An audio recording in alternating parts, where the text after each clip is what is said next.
Hello and welcome to RSG Season 2, Episode 9. And I didn't ask if we were live. With me, as always, is Mr. Roby Watson Hello. and Mr. Nathan Connor. Also, hello. Hello.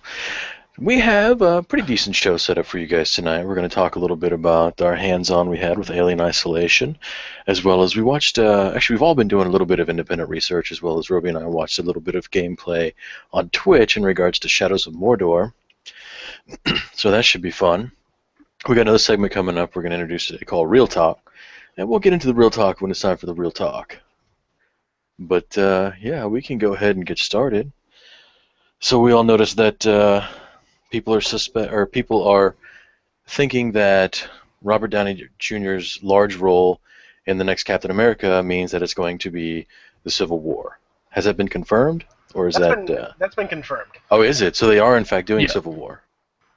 Yeah, Oh. yeah, they are. Wow, I fail at internets. Yeah, the Civil War arc is one of my favorite arcs from the Marvel comics. It involves basically the heroes of the Marvel Universe basically getting into a civil war. And it's about how one side believes that they should have to register if you have superpowers with the government, and also agree to work for the government to eliminate national threats. The other side says that is a violation of civil liberties, and this isn't okay. Tony Stark heading up the former side, believing that we have to register, or not we, but superheroes have to register, and Captain America believing that that's violating civil liberties, and that that's not okay by him. Which it is not okay. Comic book politics, it's not okay. Well, some interesting backstory behind Downey Jr. being in this Captain America 3, because this is really where it's going to start, is in Captain America 3, which is slated to be after the next Avengers movie, if I remember correctly. But the script was initially written with a small part with Robert Downey Jr. in it. Well, Robert Downey Jr., being Robert Downey Jr., loves the Marvel Universe, loves being in these movies, and wants a bigger role in it. So he was like, listen, I'm not going to do it unless you guys give me a bigger role in this.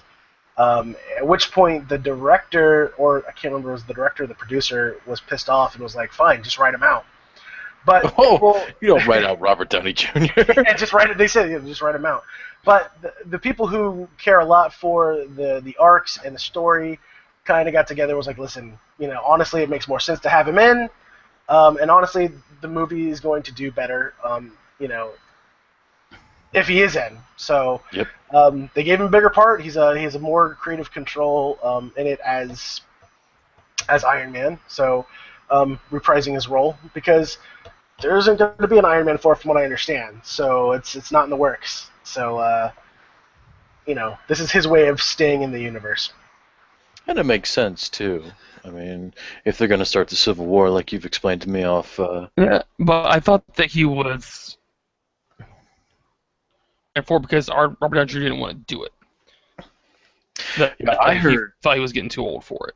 Yeah, I heard that. So maybe he's changed his mind. Expectations are a lot harder. So. Well, from the articles I've read, and again, I don't. It's not like I know Downey Jr. personally or anything. Yeah, But- we're all buddies. We're all buddies. We talk to him on a regular basis. But he says, it's not in the works. Iron Man 4 is not in the works, but he still wants to be part of the franchise, and he really enjoys it. Maybe he doesn't want to do it as like the lead character, perhaps, and maybe that's part of it. But he still wants to be very much involved with the Marvel universe and the Marvel cinematic universe in the movies. So it seems to me like maybe he just doesn't want the lead part, and maybe he thinks that Iron Man has sort of run its course as like the lead character and having his own movies, but is a really good supporting character, and he would be right in the rest of the cinematic universe that is going to be unveiled, including things like Ant-Man and whatnot. So, whether or not he feels like he's getting too old and he's not doing it because he feels he's getting too old, or that's just hearsay, I don't know for certain. What I do know is that he does want to be involved. So I'm pretty excited for it personally. I love him as Iron Man. Oh yeah, best Iron Man. Right. So I think he can only enrich any Marvel movie that he's in, even if they have to give him a full payday. Best Plus- Iron Man, dude. That's like saying only Iron Man. He's the only Iron Man. That's because they got Alright. it right the first time. No need to revisit. Fair enough, but you can't say he's the best Iron Man. He's the only Iron Man. He's the best Iron Man. Therefore, he's also the worst Iron Man. Yeah? Well, I agree with that. He owns all the superlatives because he's the only one. Well, okay. Listen, when we talk about Batmans, when we refer to Batmans, we list off all the actors, which there have been many. Yes. But one of the people that we always list is the guy who did the animated voice for Batman. So there have been other Iron Mans, just not nearly as well known, I guess. Yeah. You're right. All right, I'll give you that. I'll give you that. But only because the animated Batman is the best Batman. I agree. I loved the animated series. If animated Batman were more weak, I would drop you out. I'd argue with you, but animated Batman is too good. Well, I mean, listen, you could argue with me, but it's become a staple when people talk about all the different Batmans. The animated Batman, amongst fans, is considered the best, generally speaking. Absolutely. And because of that, he's a strong contender. Even if he was second, I think you would still consider him to be in that list. So he set the precedent, shall we say. Yeah, I'm not arguing with you. Quite frankly, it's the same with Jokers, too. Just saying. Well, yeah. Although, I really enjoy Mark Hamill's Joker. He does a really good job with him. Yeah. I would say he's probably the closest. Mark Hamill's probably the closest to being the comic book Joker realized. Yeah. Yeah. Like, don't get me wrong, Heath Ledger's Joker was fantastic, and I like Jack Nicholson's Joker as well, but they weren't the comic book Jokers.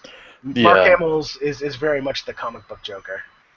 Mark Hamill's Joker to me was even though it was animated so they could make it as crazy as they possibly wanted, he was able to keep up with that crazy with his voice and the way he sounded, the way he acted and reacted. I really enjoyed it. I thought, yeah, he's the best to me. I mean, Jack Nicholson was good because there had been nothing prior to that. Well, I don't know. Was there a Joker in the black and white Batman with Adam West?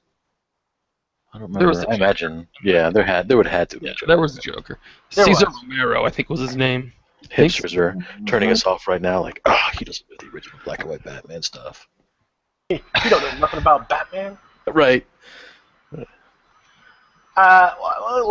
Listen. I watched a lot of the old Batman shows because my dad was very much into them. So I've watched a lot of them, but honestly, I'm not going to knock you for not knowing that Batman or that era. Okay, I appreciate it. You know, I mean, just all you have to do is look at Robin and be like, can't really take it too seriously. That's true.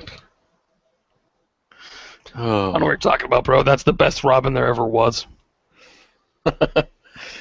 They haven't done a good Robin since then. The animated Robin was better than that.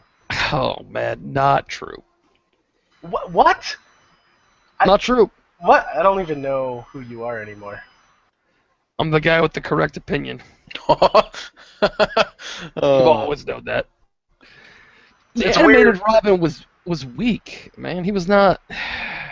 Robin's always been weak. What are you talking about? No. I mean, like he wasn't a good character. Even I didn't think.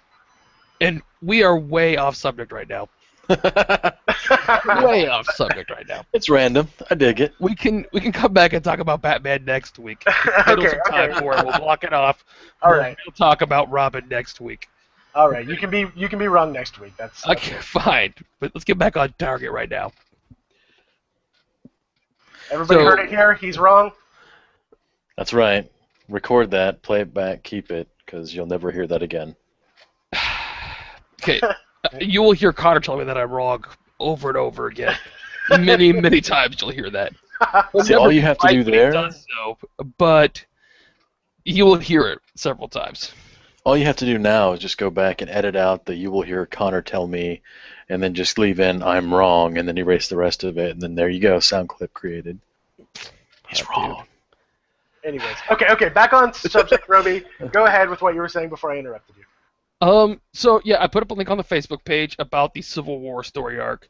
It's from a guy who does a really good job called Marvel Explained. It's his YouTube channel. He does a really good job of explaining Marvel cinematics, like the Marvel story arcs that happen in the comic books. He shows a lot of like pictures of the actual comics, stuff like that, and sort of explains the story. he does a pretty good job. Some of the videos are kind of dry, and he's got kind of a monotone voice, but I enjoyed them. I recently watched several of them while I play video games and stuff to sort of refresh myself, because it's been a long time since I read a lot of story arcs. He's really good. Check it out. I think it's worth your time. Yeah, I would agree with this, because here's the thing about the Marvel movies that, I mean, don't get me wrong, the Marvel movies draw a large crowd because they're universally appealing for a lot of people. The characters are great, the stories are great, the comedy's great, everything's really good about them. So, for the most part. So, why I get probably extra excited about these movies than other people is because, you know, I know the history, and I know these storylines, and I'm familiar with these characters. So, kind of a way to get an idea as to where these storylines were birthed, and also to get as excited as I am as a comic book nerd. This is a great way of doing it. These videos are actually really, really good. I did watch one when we were talking about it earlier. So they're fantastic. It's a good way of just learning about it. Even if the videos are dry, you get a lot of good information from them. Yeah, I mean, it answers a lot of questions. Right. And sets you up and lets you understand kind of what this means, what that means, what is in relation to going forward and stuff in different various stories. And what's important to remember about the Marvel Universe, because you're going to find things that aren't going to match up or be the same in the movies as they were in the comic books. The important thing to remember is that that's par for the course, even for the comic books. Right. They reboot these characters constantly, and they're constantly going through a lot of different history and new things being added to them constantly, and getting retconned. Oh yeah, I mean, just even with the old comic series, the What If comics, and the alternates and stuff like that. I mean, there's so many different ways you can go with different things.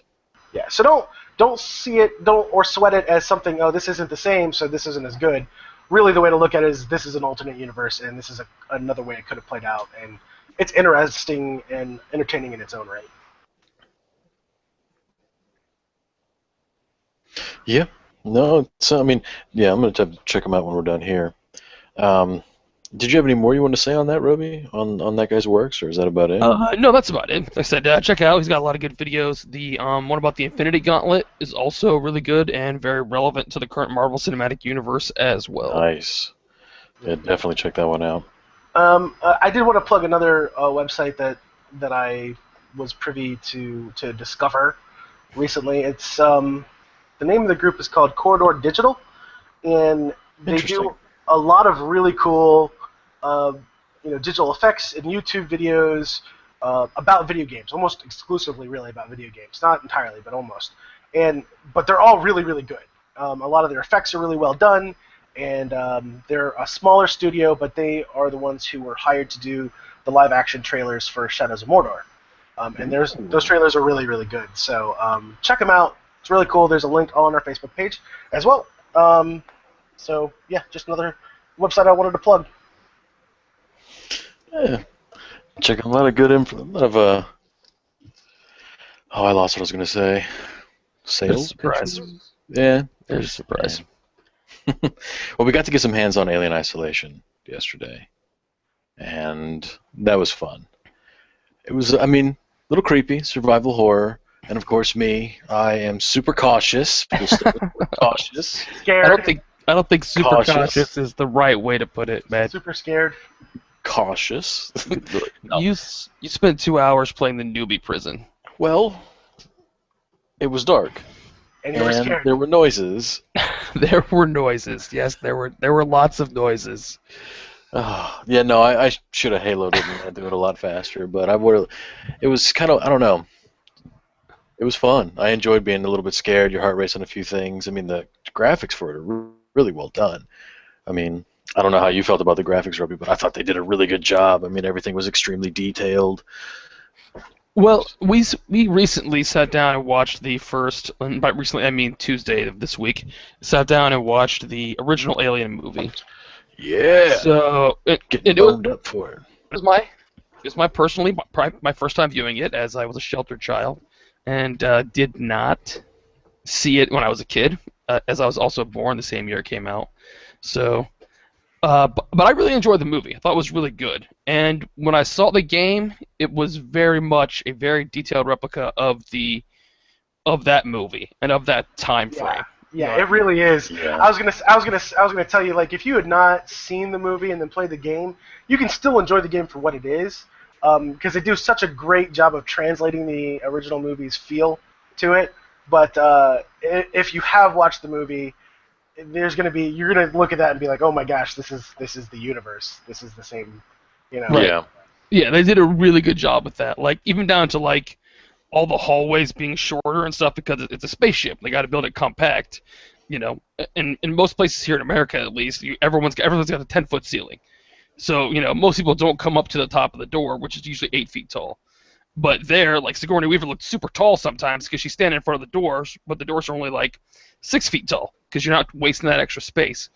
You know, so even down to that point where like your character feels very tall in the hallways of the ship. You know Well, what I mean? and one of my favorite parts about that is that, I mean, you do feel very tall, but the side effect to that is that you also feel like you don't have a lot of room to run, nowhere to hide. Yeah. Right. It's pretty scary. Right. 'Cause everything's Super cramped. cluttered too. Yeah. Yeah. I mean, you can tell it's been a full-on scale riot or whatever going in on that place, on that station. You got to climb through different areas to get around. There's no clean hallways. There's crap laying everywhere. Stuff's busted open. Blood stains, body bags. It was really cool.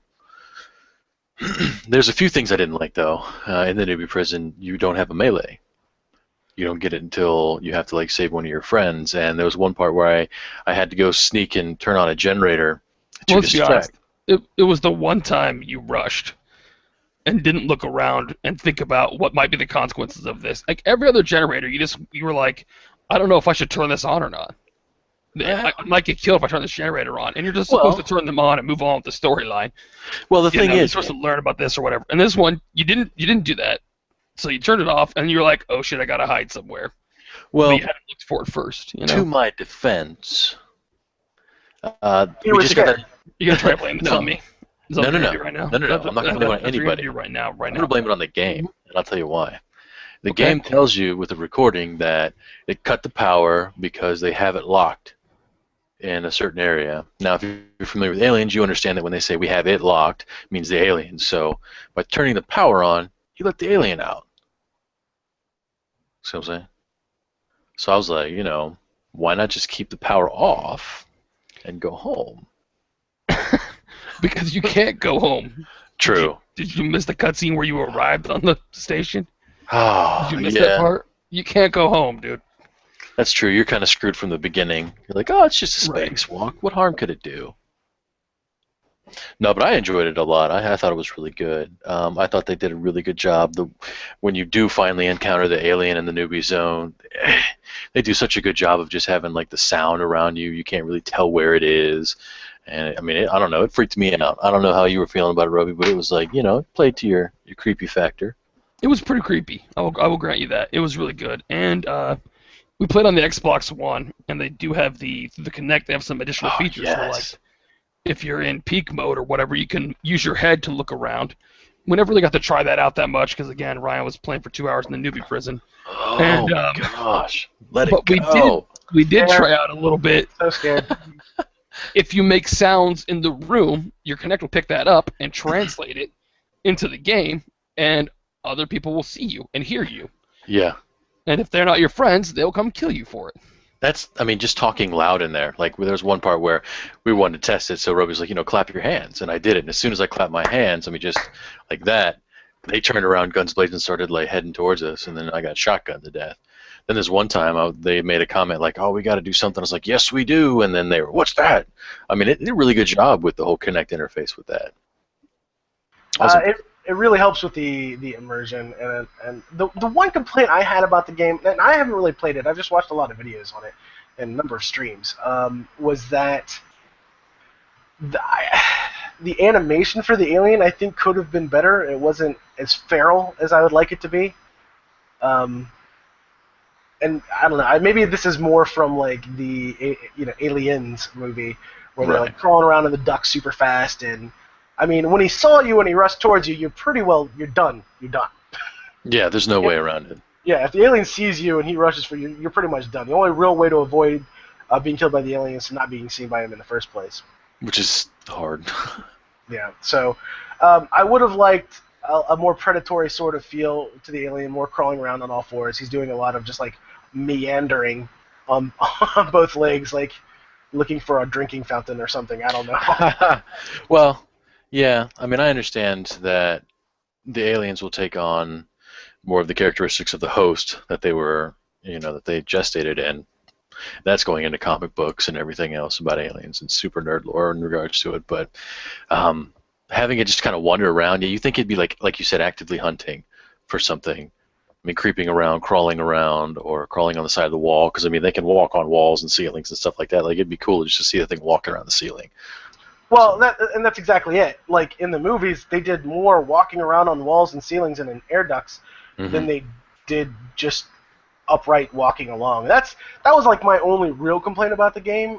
But it's still, I mean, it's still really really good yeah. as far as from what I've seen.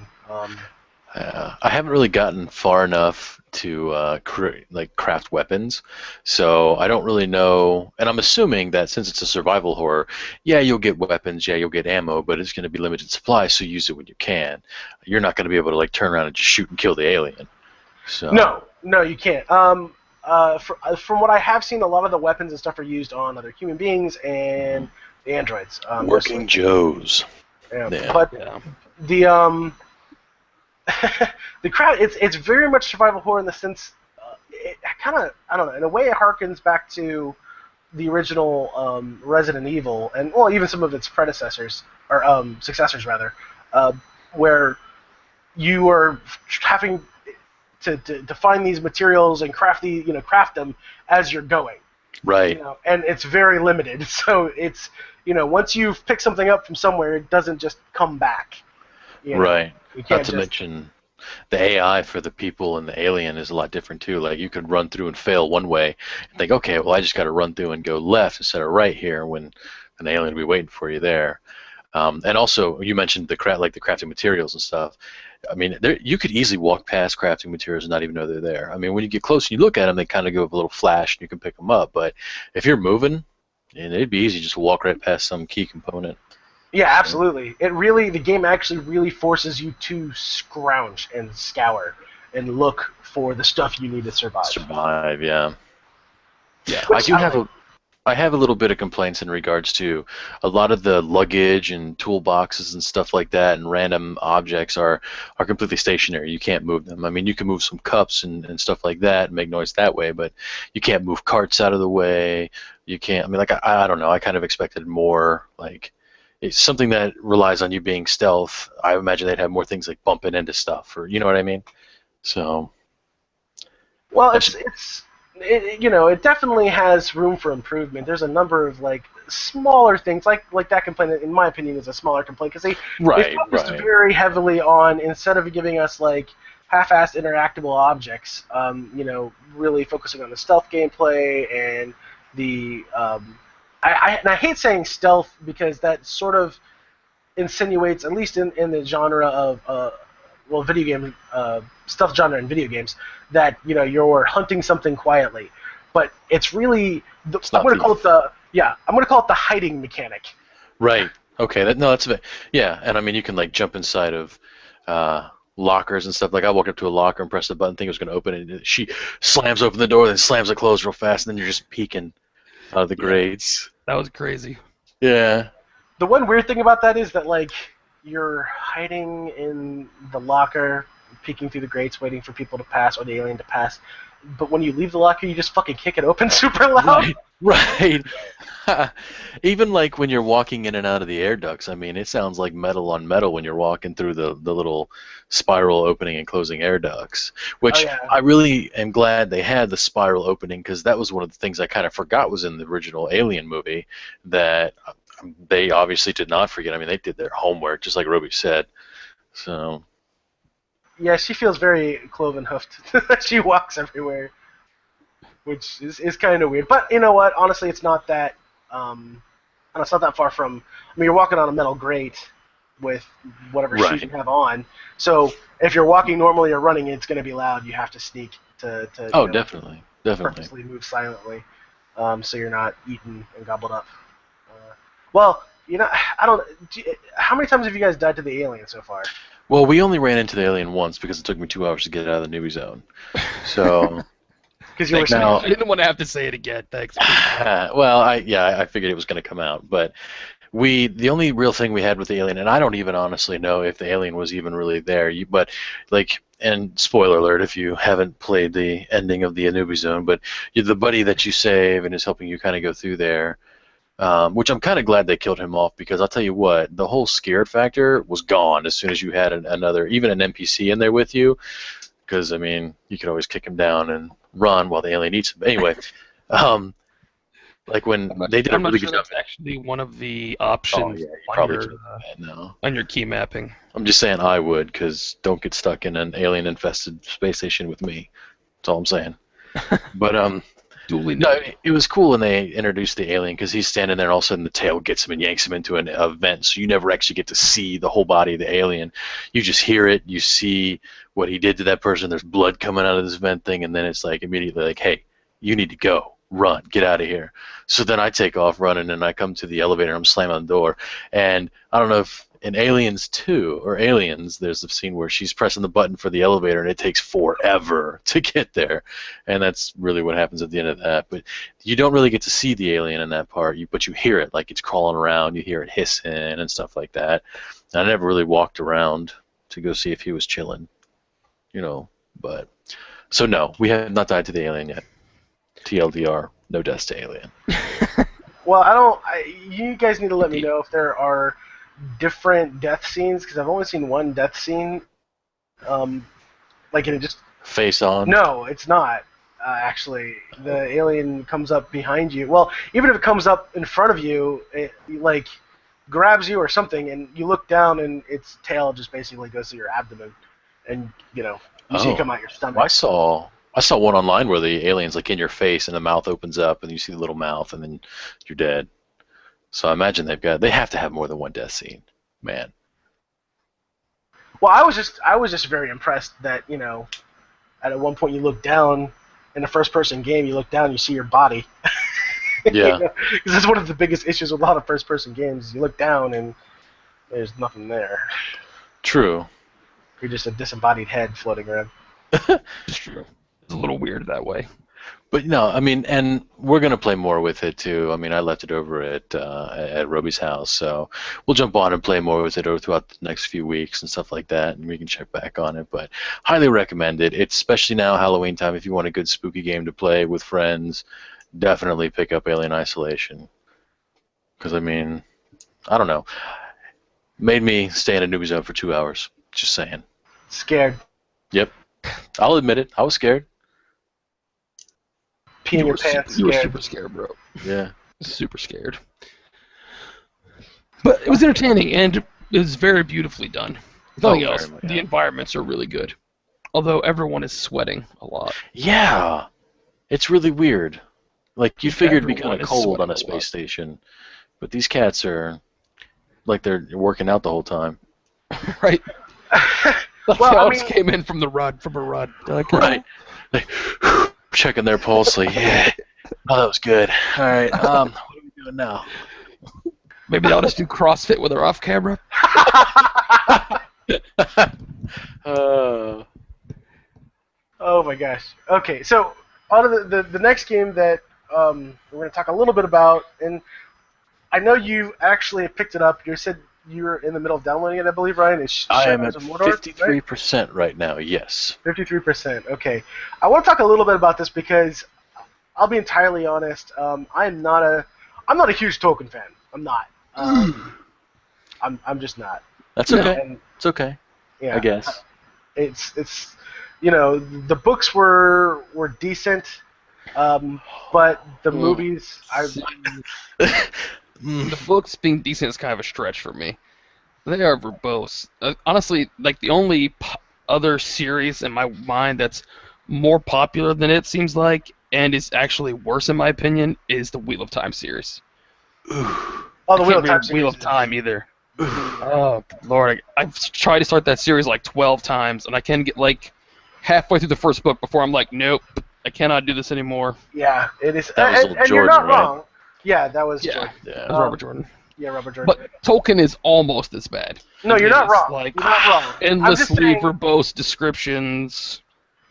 you're not wrong. I'm just saying that in comparison to the movies, the books were pretty decent. I don't like the movies. Straight up, I don't like them. I feel like it. I just You're not didn't get alone. into, There's a lot of people that weren't right. fans Well, of the movies. I just didn't get into the characters as much. I didn't, I felt like even for this trilogy, I felt like it was rushed, and I also feel like even if they took their time, I still wouldn't like it. It doesn't matter. Okay, well, I think you're wrong about the Lord of the Rings movies. The Hobbit movies, I'm with you 100% on. They're not that good. I mean, I'll go watch all of them, but they're not that good. But I don't know. There are some powerful moments, I thought, in the Lord of the Rings movies that made it worth sitting through some of the other stuff that I didn't care about to get to them. What were some of these moments, Ruby? I really like the end of the Battle of Helm's Deep, Yeah. where Aragorn convinces the king to like suit up and ride out into the Right. battlefield and he's like, fuck it, if we're gonna die, let's do it like men. Yeah. Get on your horse, let's ride out and die.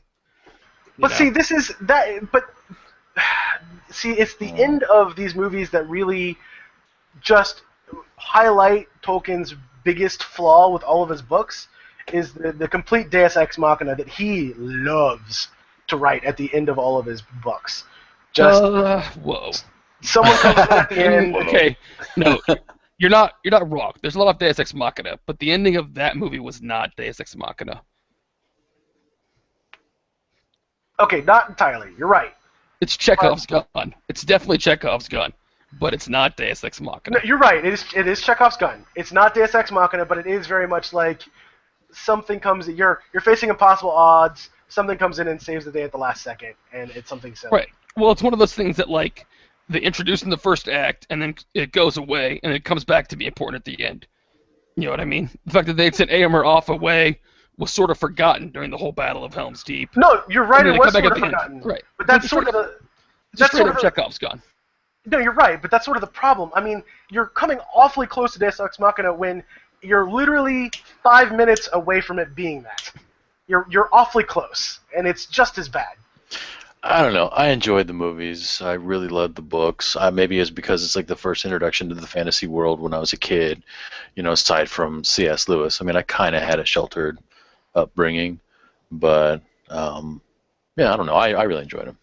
So, although I will say this, I'm really read like a freaking encyclopedia. I've read them all several times, but I find them hard to read sometimes.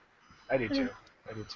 I think my first introduction to the fantasy worlds was probably Xanth, the Xanth series.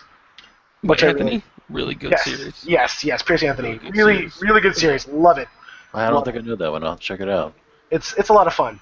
It's funny, and it's also just really well done. Really realized world. The whole thing is based off of, I think they moved to, was it California or No, Florida? It's Florida. It's Florida. The land of Xanth is like an Florida. alternate universe Florida, Yeah, where everyone's just as crazy. yeah. It's pretty cool. You should definitely check it out sometime if you haven't had a chance to. There's a lot of really good audio books as well for them out there. So You don't need to read the series in order, but it does help. Well, I know me. If I get something and I know there's like a set order for it, I have to follow that order. That's just me. Right. The books do pretty well standalone because they reference history, but they explain to you what you need to know about that history for the most part. it's a very far-reaching history too. I mean, they start, in the beginning, and then by the time you finish the Xanth series, you're going back hundreds of years. So it's pretty cool. Yeah, definitely worth a read. Pick them up. My first real fantasy books were probably the Belgariad by David Eddings. Interesting. Excellent read if you never read them. I didn't expect that to be entirely. I would love for them to make a movie about that, except that I'm sure that it would be horrible. It's Hollywood. Yeah. They ruined my favorite book. Like, my very favorite book ever. My Little Ponies? Yes. No, Orson Scott Card's Ender's Game. Ender's Game, yeah. Oh, that was such a debacle. Yeah, it was terrible. Dude. And I love that book so much. It was my favorite book. I just convinced myself that the movie never happened. The minute they cast Harrison Ford in that movie, I knew it was over. I knew there was no chance it was going to be any good. Whoa, bro, don't diss on Solo. Oh, okay. Dude. Harrison Ford hasn't done anything good in like 20 years. Indiana Jones, dude. Crystal Skull. Right, 20 years. Oh, 20 God. years. 20 years, exactly. I'll kick you in the groin. I'm including Kingdom of the Crystal Skull and not good. Yeah, I am too. That movie was awful. The beef was almost the best part of that movie. Ooh. And that's saying something, okay? But that is saying something. Okay, we're off topic again. Getting back to yeah. Shadows of Mordor. Getting back to Shadows of Mordor. You know, this is kind of getting shoehorned into the lore of Tolkien's world. I did a little bit of research on that. So. Yeah, it's still pretty good. The game itself, like I said, I'm not a huge fan of it, so of the world itself, so I wasn't really looking forward to this game. But the mechanics and everything that it kind of like incorporates into it, and does a really good job of incorporating, I might add, looks fantastic. It's sort of like Assassin's Creed and Arkham City / Arkham Asylum. Mm-hmm. You know, Batman combat. All kind of rolled into one with a really cool like mission system and nemesis system. Which is awesome. That nemesis system is awesome. Yeah. Yeah. And for those of you who don't know, the nemesis system works basically like this. You can interrogate by basically invading the mind of orcs using your sweet wraith powers. You mind fuck them. You do. Very, very, very literally. And when you do this, you get information on their higher-ups, their captains and their war chiefs and stuff Also like that. their peers, too. Anybody that's in their area. And so when you get this information, you can use this information to help, because you can run into a captain in the open world anywhere, but if you have information on them, it'll help you defeat them, because some captains are immune to just about everything except for one particular thing. Yeah. So you have to kind of know what their weaknesses are so you don't just die when you find them. But the way it works is, the coolest thing is that it's very organic in the way it works. If you just leave a particular orc who's coming up through the ranks by himself, he has his own missions that he does. And if you leave him be, he will do those missions and rank up and get nastier and nastier and nastier. So if you're not taking care of them on a regular basis, they get ridiculously powerful. But you got to be careful too, because if they kill you, then they rank up as well. Yep. Yeah. It's true. Which is awesome. Killing you actually is really good for anyone in the area. Well, we watched one on that live stream that we saw yesterday prior to Alien Isolation, where the grunt or the general or whatever, the orc guy, he killed the main character and ended up it bumped them all the way up to war chief. So then it became like super hard to kill after that. But the other really cool mechanic with that is that if they do kill you once and you come across them again, there is some really cool banter between you and the orc, where he's like, "What the? I killed you once already." Right. So they have memory as to what you've done in the game. Yeah. Well, you're always kind of teetering between life and death and that for the main character. The other thing that I like about it a lot too is you can mind control and make them your patsy, so you can place people in parts of power. Like the one of the things the guy was doing, we watched, he ended up having all the war chiefs under his control. So like mid combat, he can turn around and be like be my sword or something like that, and then they all start fighting for him. Yep. Which is really cool. I think that's a really cool mechanic. You can like the bodyguards for some of the war chiefs. You can take mind control them and then make them challenge their boss. You know what I mean? So that once they start that fight, you can jump in and help out. Right. And maybe replace him as the war chief with your guy. But that can backfire too. So. Yep. It certainly can. But it's really it's an interesting way of doing the game, because suddenly you take what Assassin's Creed did with all the jumping around, which was its claim to fame. Let's be frank, its combat wasn't that great. Well, in the latest one it wasn't bad, but its claim to fame was the jumping around. So you take that mechanic and you do it just as well as Assassin's Creed. You take the Batman combat and you do it just as well as the Batman game did, and then you throw in this like this ability to really interact with the with the targets that you're trying to kill or hunt, and you suddenly open up the game, bust open, clear wide to really approach it however you want to. You can be balls to the wall, sword fighting everything, Mr. Stealthy Archer guy, or I mind control people and they fight for me instead. It's a really cool mechanic. Being stealthy archer guy is harder than it sounds, I think, because there's a lot of people Yeah. who are just flat out immune to ranged attacks altogether. A lot of your bosses and stuff that you fight are definitely. Yeah, a lot of the bosses are. Immediate. But we saw the guy who his specialty when he was playing, he was a ranger, so he was ranged or whatever. And there were times where you can slow combat down, do kind of like bullet time, and he would drop like 6 or 7 orcs between bullet times just because he was able to, like he had his skill leveled up or whatever high enough. Well, and the point isn't so much that that you don't, because here's the problem with a lot of games that have a particular mechanic where you like, oh, you can choose how to play it.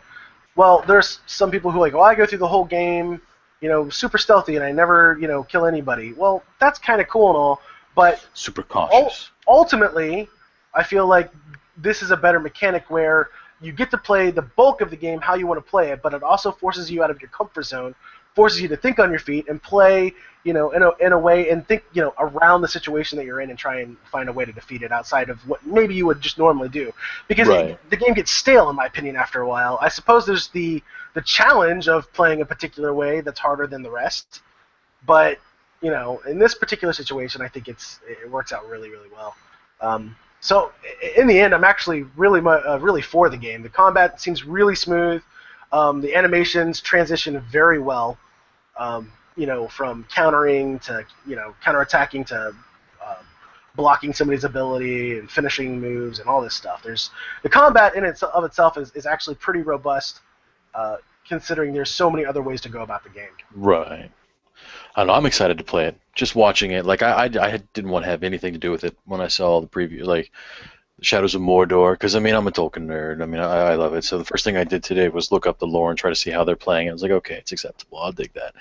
But then watching the gameplay, I was like, holy crap! Even if this game doesn't fit together, it's still an amazing game, and I want to play it. One of my favorite effects in the game is when you interrogate somebody, and Oh yeah. that's just cool looking. It's just Yeah. awesome. You're just like face palming him, and you're like, "Rrr," and It's cool. And the other cool thing is that you need to, when you're interrogating somebody, you need to secure the area, because you can try to interrogate somebody, but if you haven't secured the area, you're just going to get knocked out of it, which Right. is just a cool aspect of it, in my opinion, that it's not as face roll as it could be. Well, it's like an open Right. world battleground.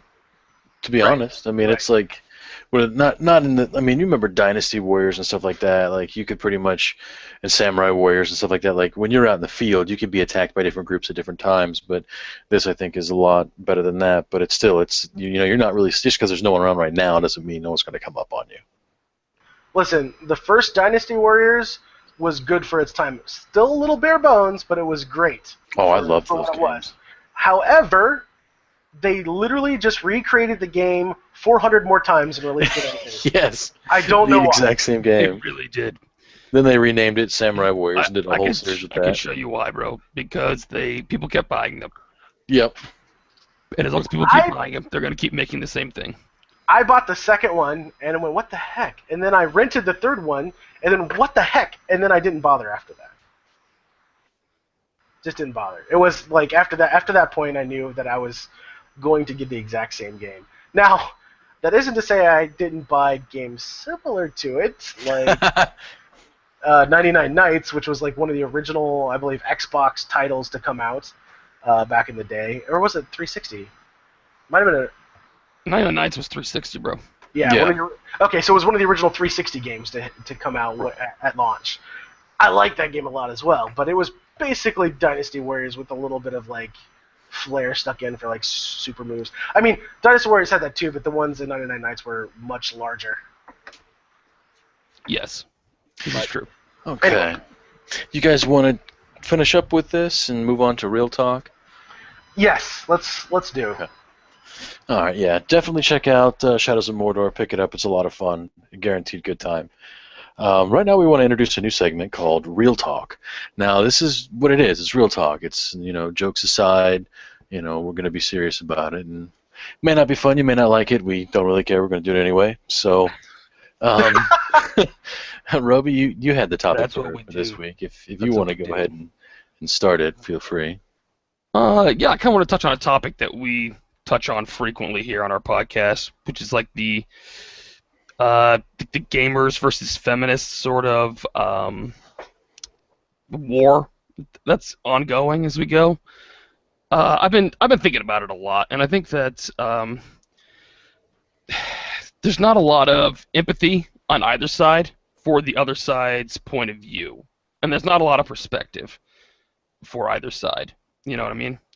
Now, recently there was the Brianna Wu incident, like this week in the news, where she was getting death threats or whatever because she made some memes that were making fun of the Gamergate people, and they reacted as they do by somebody threatening her to death and going way overboard like they always do. And what I'm about to say is in no way, shape, or form condoning these people and their actions in any way, but we're not handling the situation in a good way, I think, as the internet, as internetizens, if you will, Netizens, I like that.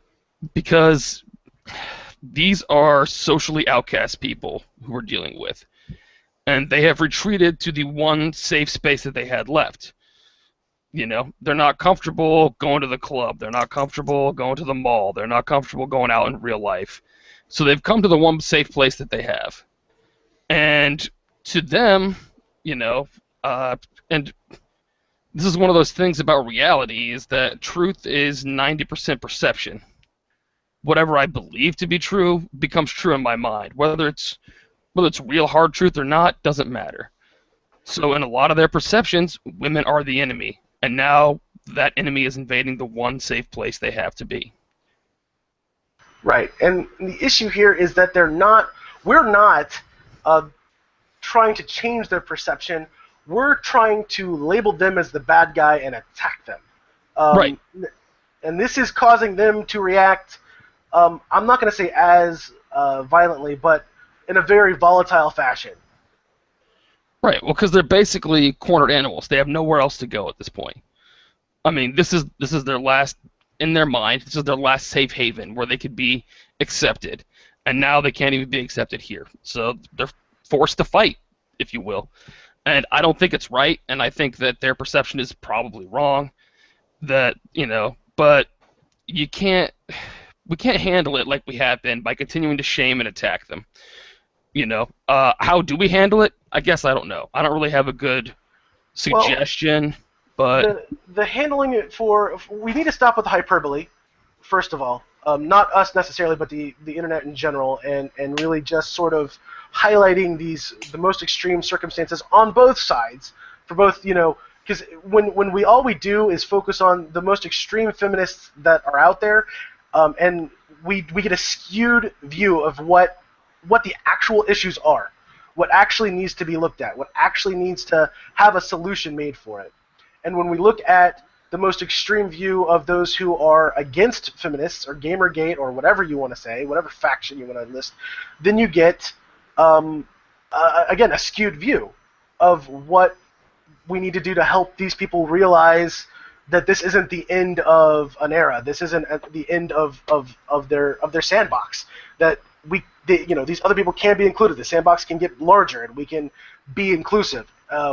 That's what we need to be showing here is equality, because that's really what the feminists want. They want equality. I think the large number of them really just want to feel like they're part of the community, safely part of the community as well. right.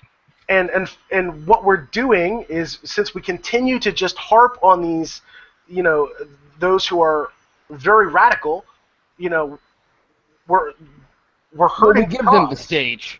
We give them the stage. We do. You say we give them the stage. I think the media gives them the stage, and we pay attention to it. Right. Well, fair enough. I think we as internetizens, we click on those links. You know what I mean? If we didn't click on those links, the media would do something else. Right. They'd find something else to clickbait about. Right. So I think the only real way to, I mean, I don't have any perfect solution for this either. I don't think there is necessarily a perfect solution because growth like this always comes at a cost. It always comes with some sort of struggle.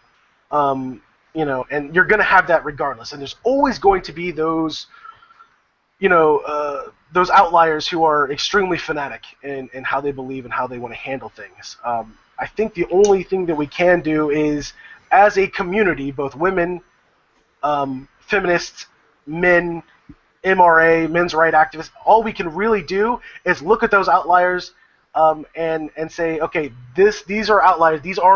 This isn't representative of us. This is what we actually believe, and try and make that voice louder, and really get to the core issues that exist. Because there are issues that exist, but we need to definitely. we need to be able to focus on sure. it. Because here's the thing: the issues that exist within gaming it's not just against females. It's against, all classes and types of people. There's a very strong argument for there not being enough, black superheroes and video game main characters that exist. It's obvious. If you look through them, there's not. Same thing with females. I mean, there's not a lot of really strong female lead characters that are not overly sexualized in some way. And that's their main pool.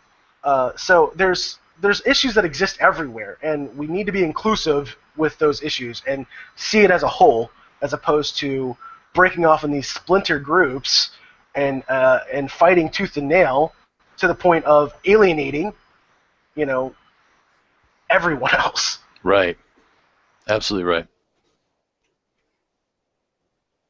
I don't have any perfect method to go about that. I really, really don't. I think this is what we're doing. I don't know if there is a method to go about it. You know what I mean? I don't, because you can lead people to the water, so to speak. Lead the horse to water, but you can't make it drink. So, in the end, we can't make anyone else change. But I don't know. What can we really do in the end? Well, I Try think and be the voice of reason, I suppose. I think one of the things we can do, and maybe we should do this in some of our future episodes, is focus on the progress we have made, because we're constantly focused on the war at hand. We're constantly focused on the struggle, and we're constantly focused on what isn't right. So let's take a look at what is right. Let's take a look at what progress we have made. Okay. Of which there's a ton. Yeah. Right. There are far more female gamers nowadays than there ever have been before. I don't know if I know how to be positive. Real talk, guys. Real talk. The jokes. It's funny. No, It is funny. that was real talk, dude. I know. Oh, that right. was real talk. Sorry. Well, I mean, it is real talk because now you go searching on the internet for, let's say, something with Anita Sarkeesian being in death threats. You're going to find a million articles. You're going to find, hundreds of articles. You're going to find all kinds of these other incidents that are happening. Tweets. But and you stuff. go, but then if you go and you Google, like any kind of progressive milestone that we might have hit, you're going to find, if any, far less, just a few articles or just a few things that kind of highlight the steps we have made, Right. and maybe talk about some of the steps we can make and continue to make. There's just, I don't know. That's just one of the things that we could probably do. And quite frankly, we're not much better. We've focused a lot on these incidents. Exactly. And we can lead by example going forward. We are pro hypocrisy around here. This Oh yeah. is a true story. But there's the latest Anita Sarkeesian incident, which is pretty. I mean, it's pretty sad, that somebody has to feel like they can't even, attend a talk that they were scheduled to do because of death threats. Yep. And the worst part about this is, I don't know if you guys know. I'll just go into it very, very quickly, so you get the basic idea. I honestly haven't read much about it. Well, okay. The thing is, she was going to give a talk at University of Utah. Right. Nope. And No. well, it's not University Utah of State Utah? University. Different university. Okay, I apologize. Anyways, I'm she was going to give a talk at one of the universities in Utah. And when she went to do it, she started to get a bunch of death threats, and there were open letters written to some of the school staff saying, listen... Yeah. Well, there was one guy who wrote a letter who said that, he was going to basically come on and make it the biggest school shooting that anyone had ever seen. Wow. Yeah, that was his direct threat. This will be the worst school shooting that anyone has ever seen if you let that feminist bitch come on here and talk. Yeah, that was his words. So, Wow. And she said, listen, if you tighten up security and don't let people come on, have concealed carry on campus, I will still do the talk. And they're like, legally, we can't do that. Legally, conceal and carry is a law, and they're allowed to do it. We can't stop it. Which isn't exactly true, but... well, it could be different in Utah. I don't know what the laws are for concealed carry in Utah. It doesn't matter. It's a university. They can absolutely say you're not allowed to bring weapons. True, private property. It's a public university. Oh. That could be the case. It is a public university. Anyways, the point is, they said they can't do it or won't do it, and so she canceled her speech. Now reactions like that are just ridiculous. It is pretty ridiculous. So, these are one of these issues that has recently happened, with Anita Sarkeesian, and I think what's sad here is that I would like to see. I'm not going to say honesty. I'm going to say a less narrow view from Anita in general. Like, I think if she were to, not just critically look at what's wrong with video games, but also look at some games and what they've done right. And some really great steps that we've taken, and maybe that would help. But honestly, I don't think it's on her to make these changes necessarily. I think we need to kind of grow as a community. I mean, maybe it can kind of be on her. She likes to promote feminism in gaming, right? Like, that's been her whole stance. So talking about the one games or something like that have actually gotten it right would be an excellent step in the right direction. I mean, going back to Alien Isolation, you're a female main character. You don't get to see that much of yourself. When you do get to see yourself, you're usually in a spacesuit or whatever. There's no reason, or the clothes don't lend itself to sexualization and stuff like that. So, I mean, that's kind of a step forward. And that's just a quick example. So. Yeah. But, But I think you definitely could give that thing. On the positives is one step. But anyhow, that's my 2 cents. Well, Roby, this was your real talk, man. If you want to take it out, if you have any final points to add. No, I think we said everything we need to say. Yeah. All right. Well, do you guys want to go ahead and call it here? Yeah, it's time. Okay. You don't tell me it's time. That's why I phrase it as a question. Okay, I gave you the option. I won't tell you it's time. Okay. Brian, please tell Roby it's time. I think it's time. Yeah, I think it's time. Let's call it. Okay. All right.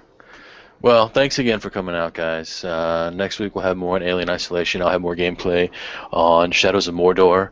We'll check a few things out. There's some movies dropping this week, I believe, isn't there? Oh, what movie's coming out this Friday? Well, apparently we haven't paid that much attention to it. So if we do go see a movie or whatever, we'll talk about it next week. Anything of value comes out this Friday. Yeah. What about something we can harp on? Something we can, like Resident Evil? I wouldn't mind going to see Dracula Untold sometime, because I get the feeling that we could tear that There we movie go. up. That's it. Yeah, we'll check that out. It out. Oh, also, I do want to remind folks that we have a Twitch. I will probably post on Facebook when we do any kind of streaming, and maybe next week we might do a test stream or a test podcast on Twitch, and we'll make sure we post the link in our Facebook page. So we'll let you know if that's going to be the case next week. But definitely check us out. Anytime we do kind of streaming, feel free to jump on and tell us how much we suck at video games. Yeah, please. Tell me that I spend too much time in the newbie zone. Please, tell me more about that. Oh, I will tell you all about that. John Wick. The new Keanu Reeves Wants to Be Constantine still movie comes out this week. Oh, yeah. We could definitely tear that shit up. Wait, is that a movie or is it a series? It's a movie. John Wick is the movie, but there's John Wick. There is a Constantine series that is starting soon too. So Yeah. Which we can tear I'm up. talking as well. about more Constantine movies. Dude, Constantine was a great movie. You shut your mouth right now. Okay, I fair will- enough. I Now will I not will have say that. this. It had the beef in it. I don't really like him, but no, you're right. It has some good parts. My favorite part was the conversation between Constantine and the devil at the end. Yeah, That it was really guy, good. I can't remember the actor's name, but he played an amazing Satan. Yeah. The movie was all good. All right. It's Well, better if than we don't Lord end of it the now, Rings. if we don't end it now, we're never going to end it. Better than Just- Lord of the Rings, the books, that's all I'm saying. I guess everyone's entitled to their opinion in this. you, free you society. better end it, Ryan, before he stays more. You know he's gonna. We're be done. We're out. We're good. Take it out. We'll see you. Are we done? Goodbye.